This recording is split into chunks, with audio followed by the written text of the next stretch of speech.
বীরভূমে বৃহস্পতিবার প্রথম দফার নির্বাচন সকাল থেকে সেরকম ভাবে গন্ডগোল দেখা না গেলেও বেলা বাড়লে উত্তেজনা বাড়ে। বিজেপি প্রার্থীর এজেন্টকে মারধর করার অভিযোগ তৃণমূলের বিরুদ্ধে। আহত কর্মীদের সিউড়ি হাসপাতালে ভর্তি করা হয়। আহত বিজেপি কর্মীদেরকে দেখতে সিউড়ি হাসপাতালে পৌঁছান সিউড়ি বিধানসভার বিজেপি প্রার্থী জগন্নাথ চট্টোপাধ্যায়। বিজেপি প্রার্থী বলেন, এটি একটি দুর্ভাগ্যজনক ঘটনা। লাভপুর কেন্দ্রে ইতিমধ্যেই 70% ভোট হয়ে গিয়েছে। এই কেন্দ্র থেকে আমরা জিতছি, এটা ওদের হতাশার বহিঃপ্রকাশ।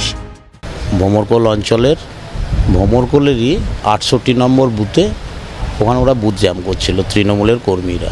তো এটা আমরা বারবার সাঁইথিয়ার বিডিওকে জানাই, তারপর সাঁইথিয়ার আইসিকে জানাই, তারপর আমরা ওখানে দেখতে যাই। মোবাইলটা নিচে পড়ে যায়, তারপর আমাকে ট্রেনে গাড়ি থেকে বের করা হয়। ট্রেনে বের করার পর ওরা কিল, চট, থাপড়, লাথি, ঘুষি, আমি পড়ে যাই। পড়ে যাওয়ার সাথে সাথেই একজন এসে একটা গোটা ইঁট তুলে মাথাতে মারে জোর। ওখান থেকে ছিঁড়ে তুলে ওখান থেকে প্রচুর মারধর করে। তারপর আমাদের ছেলেরা এসে আমাকে ওখান থেকে তুলে নিয়ে যায়। তারপর ওই অবস্থায় আমি হয়তো সেন্সলেসের মতো হয়ে গিয়েছিলাম। তো ইলেকশন এজেন্ট দাদা ছিলেন বিশ্বজিৎ মণ্ডল, উনি ছিলেন, আর আমাদের প্রার্থী দেবাশিস ওঝার ছেলে ও ছিলেন, আর আমি ওই মণ্ডলের মণ্ডল প্রেসিডেন্ট আমি ছিলাম। তো দাদা এজেন্ট ছিলেন, দাদা ভেতরে ঢুকেছে। আমরা ওই বুথের 100 মিটার দূরে আমরা গাড়িটা রেখে ওখানে দাঁড়িয়েছিলাম। তো ফেরার পথে আমাদেরকে তাহিরুলের গুন্ডা বাহিনী, তাহিরুল 150 মুসলিম লোক নিয়ে আমাদেরকে গাড়ির ওপর চড়া হয়, ইট পাথর দিয়ে গাড়িতে ভাঙচুর করে। কতজন আহত? আমরা টোটাল 4 জন আহত হয়। মানে দুর্ভাগ্যজনক ঘটনা।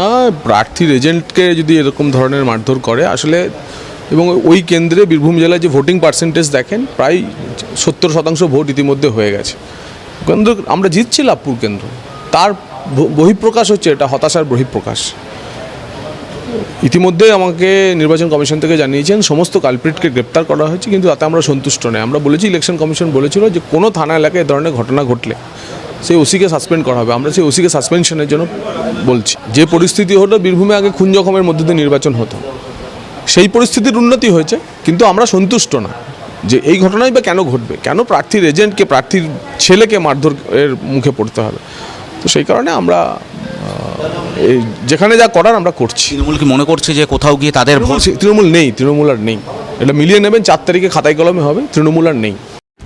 বিজেপি কর্মী উদয়শঙ্কর ব্যানার্জি বলেন, পুলিশ প্রশাসন সম্পূর্ণ নিষ্পৃহ, কিছু বললেই নির্বাচন কমিশনের ওপর দোষ চাপাচ্ছে।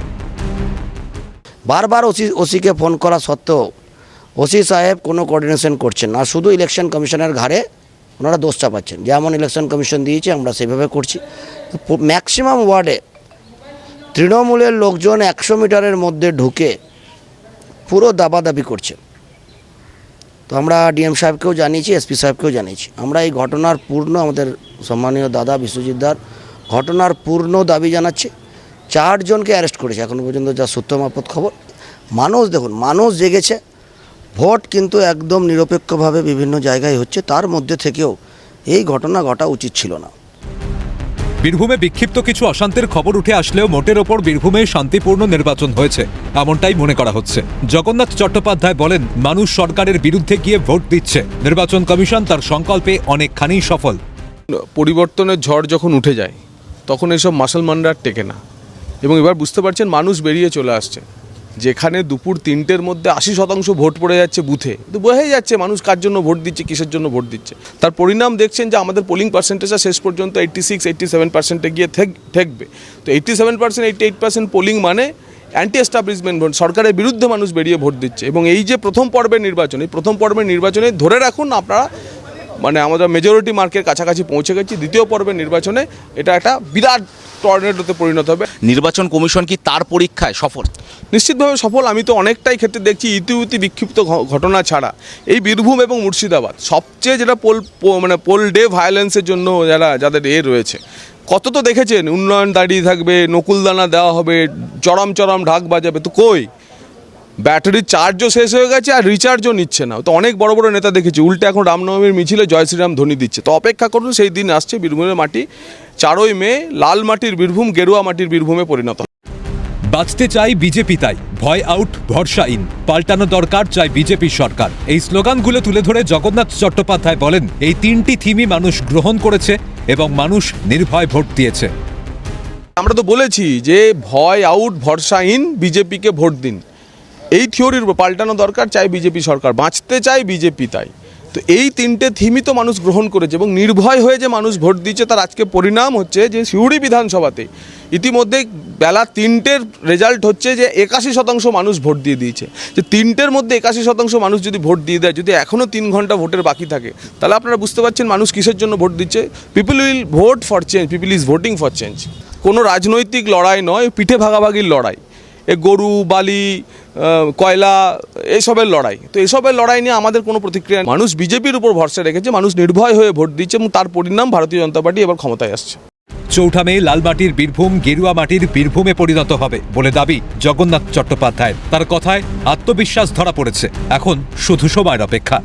পোস্ট ডে যে ভায়োলেন্স, সেই ভায়োলেন্সকে আটকানো গিয়েছে এবং নির্বাচন কমিশন সেখানে কোথাও গিয়ে সফল। আর কয়েক মিনিট বাকি রয়েছে নির্বাচনের, আর কয়েক মুহূর্তের মধ্যে নির্বাচন শেষ হবে। তার আগে বীরভূমের চিত্রটা একেবারে স্পষ্ট। বিজেপি যারা প্রার্থীরা রয়েছেন তারা প্রত্যেকেই বলছেন যে আগামী দিনে বিজেপি প্রার্থীরা তারা জয়লাভ করবেন, তারা আশাবাদী। ক্যামেরায় জ্যাকি সিংয়ের সঙ্গে শুভজিৎ দে, ক্যালকাটা নিউজ।